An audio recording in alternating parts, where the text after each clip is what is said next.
الحمد لله الحمد لله الذي فرض علينا الصلاة. إن الصلاة كانت على المؤمنين كتابا موقوتا. إن الصلاة تنهى عن الفحشاء والمنكر. أشهد أن لا إله إلا الله الحليم الكريم، وأشهد أن سيدنا محمدا عبده ورسوله بالمؤمنين رؤوف رحيم.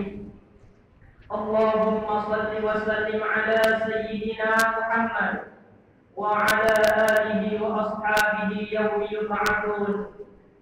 وقال الله تعالى: وأمر أهلك بالصلاة واصطبر عليها لا نسألك رزقا نحن نرزقك والعاقبة للتقوى.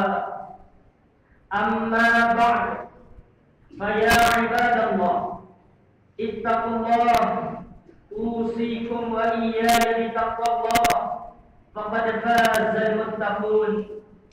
Sidang jemaah yang dirahmati Allah sekalian, marilah kita bersama-sama bertakwa kepada Allah Subhanahu wa taala, serta bersama-samalah kita beriman kepada Allah Subhanahu wa taala dengan tanda kita melaksanakan segala perintah-perintah Allah dalam kehidupan kita.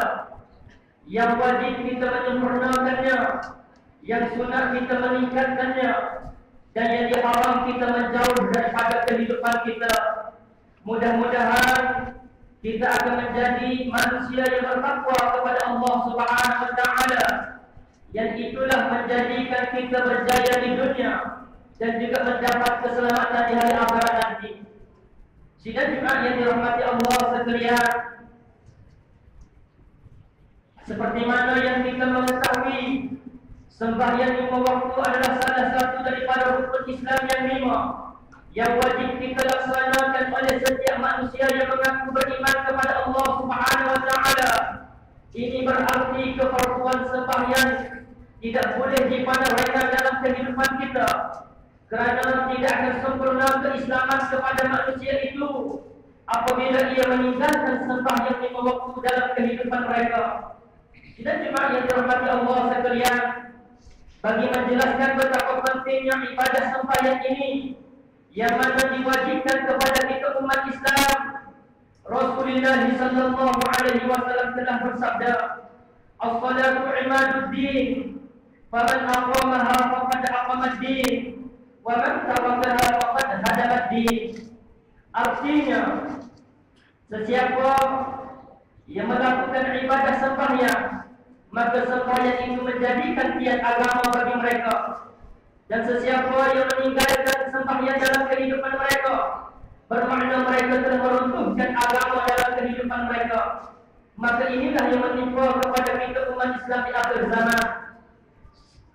Sidang jemaah yang dimuliakan Allah, ibadah sembahyang adalah ibadah yang wajib, yang tidak boleh melaksanakan, yang tidak boleh, tidak mesti kita melakukannya dalam keadaan apa jua pun. Tidak ada dalil dan tidak ada alasan untuk kita meninggalkan sembahyang di sisi Allah Subhanahu wa taala, kerana sembahyang merupakan hubungan rohani secara langsung seorang hamba Allah kepada Allah Subhanahu wa taala. Dengan kita mendirikan sembahyang berarti kita telah membinakan hubungan yang begitu rapat dengan Allah Subhanahu wa taala. Yang inilah yang dikatakan oleh Allah Subhanahu wa taala di dalam Al-Quran, "A'udzu billahi minasyaitonir rajim. Innani ana Allahu la ilaha illa ana fa'budni wa aqimis salata li dzikri." Artinya, sesungguhnya aku adalah Allah, tiada Tuhan yang sebenar-benarnya melainkan aku, kata Allah. Oleh itu sembahlah akan aku, kata Allah, dan dirikanlah salat dan dirikanlah sembahyang untuk mengingati kata Allah Subhanahu wa taala kepada kita semua. Selain itu juga Allah Subhanahu wa taala telah menjaminkan, memberi jaminan bahawa sembahyang yang kita lakukan secara sempurna dapat mengawal tingkah laku seorang hamba Allah dengan Allah Subhanahu wa taala, dan dapat mencegah daripada melakukan perkara-perkara yang mungkar dan juga perkara yang keji di sisi Allah Subhanahu wa taala. Sebagaimana Allah Ta'ala berfirman di dalam Al-Quranul Karim, A'udzu billahi minasyaitonir rajim. Utlu ma uhiya ilaika minal kitabi wa iqamis shalah. Inna salata tanha 'anil fahsya'i wal munkar wa la dzikrullahi akbar. Wallahu ya'lamu ma tasna'un. Artinya, bacalah serta ikutilah wahai Muhammad akan apa yang diwahyukan kepada kamu daripada Al-Quranul Karim, dan dirikanlah sembahyang dengan penuh kesempurnaan. Sesungguhnya sembahyang itu dapat mencegah diri kamu daripada perbuatan yang keji dan mungkar. Dan sesungguhnya mengingati Allah adalah lebih besar faedahnya dan kesannya di sisi Allah kepada mereka yang ingat kepada Allah. Dan ingatlah kata Allah, Allah Subhanahu wa Ta'ala bersifat mengetahui akan apa yang kamu kerjakan di atas muka bumi Allah Subhanahu wa Ta'ala.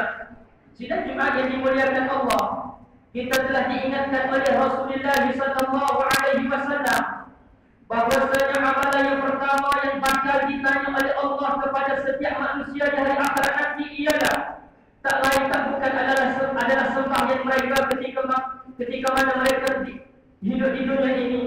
Sebelum kita ditanya tentang amalan-amalan yang lain, oleh itu marilah sama-sama kita menanyakan kepada diri kita sendiri tentang sembahyang yang telah kita laksanakan sepanjang umur yang Allah Ta'ala berikan kepada kita. Adakah kita sembahyang benar-benar mencari keredaan daripada Allah? Adakah kita sembahyang semata-mata untuk melepaskan fardu dalam kehidupan kita? Adakah kita melakukan ibadah ini semata-mata untuk menunjukkan kita adalah sebenar-benar hamba kepada Allah Subhanahu wa Ta'ala? Maka jika sekiranya ada orang-orang yang menunaikan sembahyang tetapi masih lagi melakukan perkara-perkara yang keji lagi mungkar, tentulah sembahyang yang dilakukan itu tidak lagi sempurna dan sebenar-benar di sisi Allah Subhanahu wa Ta'ala. Mungkin tidak ada pada mereka ini sifat khasyuk dan tawadhu yang boleh menghayati sembahyang ini di sisi Allah yang sebenar-benarnya. Maka dengan sebab itulah di dalam hadis yang diriwayatkan oleh Al-Tabarani, katanya Nabi sallallahu alaihi wasallam, man lam tanhahu salatuhu 'anil fahsya'i wal munkar lam yazdad min Allah illa bu'dah.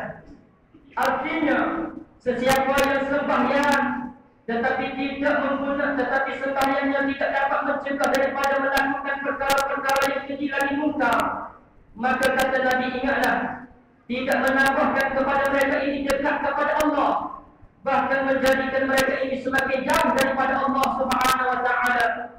Dalam perkara ini Allah Subhanahu wa Ta'ala telah mengingatkan kepada kita sebagai hamba-Nya tentang ada golongan-golongan yang melakukan ibadah sembahyang, tetapi mereka termasuk di kalangan ahli neraka Allah, yang mana Allah Ta'ala akan lemparkan kepadanya ke dalam neraka. Ini disebabkan sembahyang yang dilakukannya tidak mengikuti peraturan-peraturan yang telah ditetapkan oleh Allah kepada diri mereka. Malahan mereka tidak sempurna dalam mengerjakan ibadah sembahyang yang bagaimana Allah Ta'ala kehendak daripada mereka. Sehingga Allah Ta'ala berfirman di dalam Al-Quranul Karim, A'udzu billahi minasyaitonir rajim. Fawailul lil musallin alladzina hum an salatihim sahun. Artinya, kalaulah orang yang demikian dikirakan kalangan orang yang mendustakan agama Allah, maka kecelakaan yang sangat besarlah bagi orang-orang yang mengerjakan sembahyang, yaitu mereka yang mengerjakan dalam keadaan lalai di sisi Allah, tidak menyempurnakan apa yang Allah Ta'ala minta daripada mereka.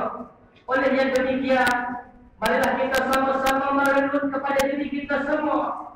Selama mana yang Allah Ta'ala berikan kepada kita, adakah kita telah melaksanakan ibadah sembahyang ini secara apa yang Allah Ta'ala kehendak daripada kita, ataukah kita melakukan sebagai kehendak yang kita melakukan diri kita sendiri? Maka peluang yang masih ada ini kita merebut dan kita ingat janji-janji Allah kepada kita, yang mana Allah Ta'ala menjaminkan kepada orang yang menyempurnakan dalam ibadah sembahyang dengan sebab dia beriman kepada Allah Subhanahu wa Ta'ala, maka mereka ini akan beroleh kejayaan yang sebenar-benarnya dan mendapat kemenangan di sisi Allah Subhanahu wa Ta'ala. Sidang jemaah yang dirahmati Allah sekalian, untuk kita memperolehi kejayaan seperti yang dijanjikan oleh Allah kepada kita semua. Bukan mudah, kerana sembahyang yang diperlukan kepada kita ini mempunyai syarat-syaratnya, mempunyai rukun-rukunnya yang perlu kita ikuti dan patuhi. Oleh sebab itu sembahyang dikerjakan tanpa mematuhi peraturan daripada Allah, tentu sembahyang itu tidak akan diterima oleh Allah Subhanahu wa taala, dan ditambahkan lagi tidak dapat mengawal tingkah laku kita, maka sudah pasti tidak akan beroleh kejayaan yang sebenar-benarnya, melainkan bagi orang-orang yang benar melakukan ibadah ini secara ikhlas dan juga penuh dengan penuh sifat-sifat yang khusyuk dan tawadhu di sisi Allah Subhanahu wa taala. Sesungguhnya sembahyang yang dilakukan kepada kita ini hendaklah kita melakukan dengan penuh kesempurnaan, memenuhi syarat-syarat dan rukun-rukunnya. Sudah pasti sembahyang itu akan membawa kesan yang baik kepada kehidupan kita. Dalam arti kata yang lain, sembahyang dapat membuat kita jadi orang-orang yang bahagia, orang-orang yang mendapat kemenangan, orang-orang yang mendapat keselamatan di sisi Allah Subhanahu wa taala. Selain itu juga tidak kurang pentingnya sembahyang dapat menjadikan perisai, menjadi benteng kepada kita mengawal kehidupan kita. Kerana dengan menunaikan ibadah sembahyang ini akan dapat melahirkan keluarga yang sakinah, yang bahagia, yang ketenangan, dan akan melahirkan anak-anak yang soleh, anak-anak yang taat kepada kedua ibu ayah mereka, anak-anak yang berjaya dalam hidup mereka, anak-anak yang cemerlang dalam peperiksaan mereka, anak-anak yang berjaya dalam kerja mereka.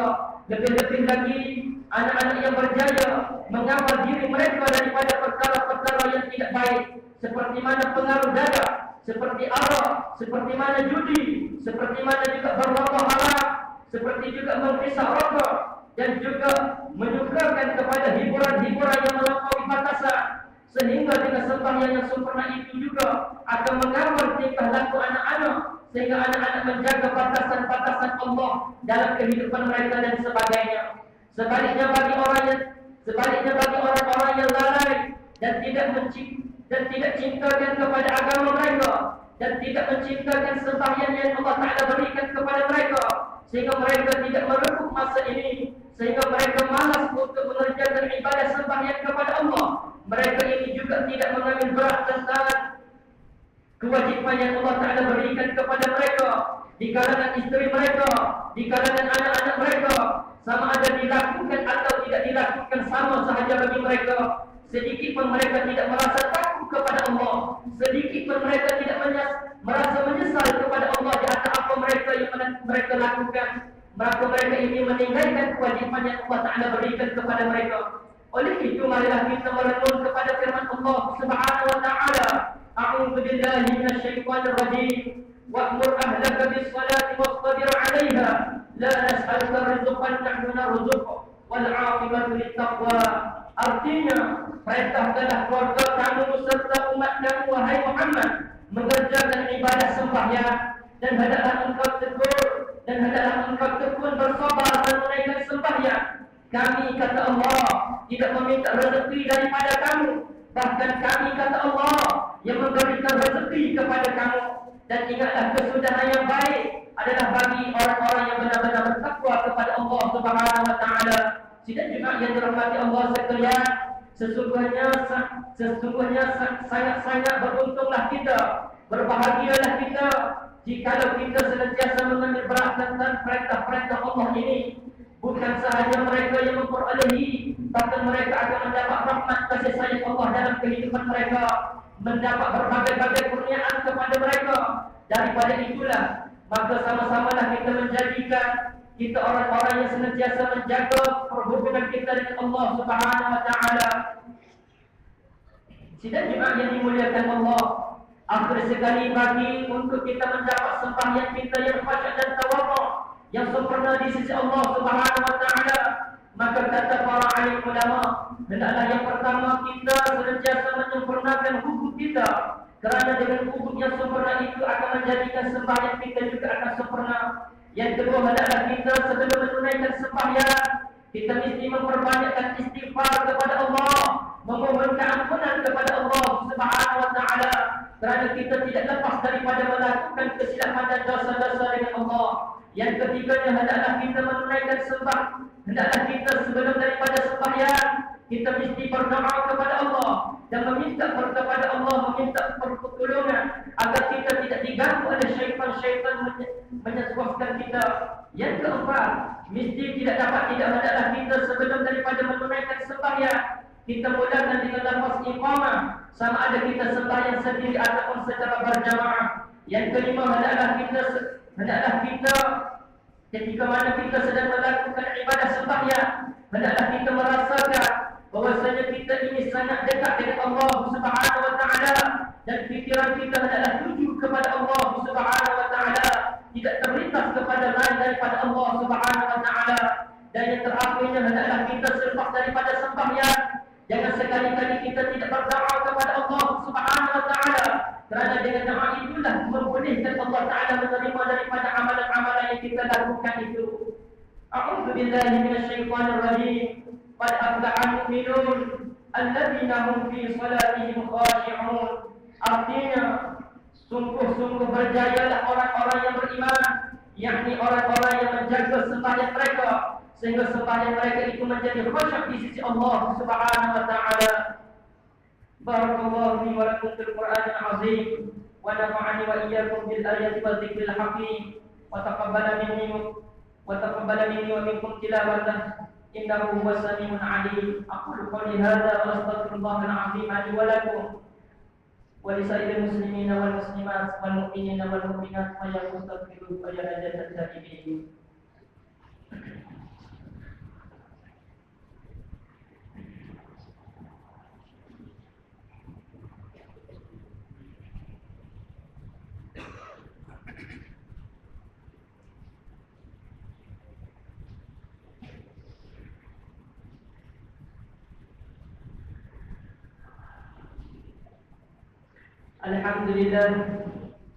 Alhamdulillahilladzi biyadihi 'izzatul Islam wal muslimin fi kulli waqtin wa hin. Asyhadu an la ilaha illallah al-'aliyyul karim wa asyhadu anna sayyidana Muhammadan nabiyyan wa rasulul mab'uts rahmatan lil 'alamin. Allahumma shalli wa sallim ala sayyidina Muhammad wa ala alihi wa ashabihi ajma'in. Amma ba'd, fa ya ibadallah, ittaqullah haqqa tuqatih wa la tamutunna illa wa antum muslimun. Qala Allah ta'ala fi kitabihil aziz, inna Allaha wa malaikatahu yusalluna 'alan nabi, ya ayyuhalladzina amanu sallu 'alaihi wa sallimu taslima. Allahumma ighfir lil muslimina wal muslimat wal mu'minina wal mu'minat al-ahya'i minhum wal amwat, innaka sami'un qaribun mujibud da'wat wa qadiyal hajat bi rahmatika ya arhamar rahimin. Ya Allah, ya Rahman, Engkau sedang melihat keadaan kami ketika ini ya Allah. Engkau sedang memperhatikan keimanan kami di sisi-Mu ya Allah, dan Engkau sedang melihat keadaan kami dan perbuatan kami ya Allah. Engkau sangat dekat daripada kami ya Allah. Maka ketika ini kami memohon kepada-Mu ya Allah, agar Engkau bantu dalam kehidupan kami ya Allah, agar kami dapat melaksanakan segala perintah-perintah-Mu dengan penuh kesempurnaan ya Allah. Dan kami memohonkan pertolongan-Mu ya Allah, agar kami dapat melawan nafsu-nafsu ammarah kami ya Allah. Dengan sebab nafsu itulah kami semakin jauh daripada-Mu ya Allah. Dan dengan sebab syaitan-syaitan yang senantiasa menghasut kami di atas perbuatan yang keji ya Allah, sehingga kami melupakan kepada-Mu ya Allah. Maka di tengah hari yang begitu mulia ini ya Allah, ampunkanlah dosa-dosa kami, dosa kedua ibu ayah kami ya Allah, dosa adik-beradik kami dan saudara-saudara seikhlas dengan kami ya Allah. Ya Allah, bantulah kehidupan kami ya Allah, agar kami senantiasa menyempurnakan keimanan kami, sempurna dalam ibadah kami, sempurna dalam akhlak dalam kehidupan kami ya Allah. Itulah penglihatan yang terpuji di sisi-Mu ya Allah. Tetapi ketika mana kami melakukan kemaksiatan kepada-Mu ya Allah, Engkau sangat murka kepada kami ya Allah. Tetapi kami begitu yakin dengan sifat murah-Mu ya Allah. Ampunkanlah dosa-dosa kami yang begitu banyak di sisi-Mu ya Allah. Ya Allah, panjangkanlah umur kami dalam kesihatan ya Allah, serta kami menggunakan kesihatan untuk mendekatkan diri kami kepada-Mu ya Allah. Dan jadikanlah mati kami pada suatu nanti ya Allah, mati kami untuk bertemu dengan rahmat-Mu ya Allah. Ya Allah, ya Rahman, ya Allah, ya Rahim. Rabbana atina fid dunya hasanah وفي الآخرة حسنة وقنا عذاب النار. عباد الله، إن الله يأمر بالعدل والإحسان وإيتاء ذي القربى وينهى عن الفحشاء والمنكر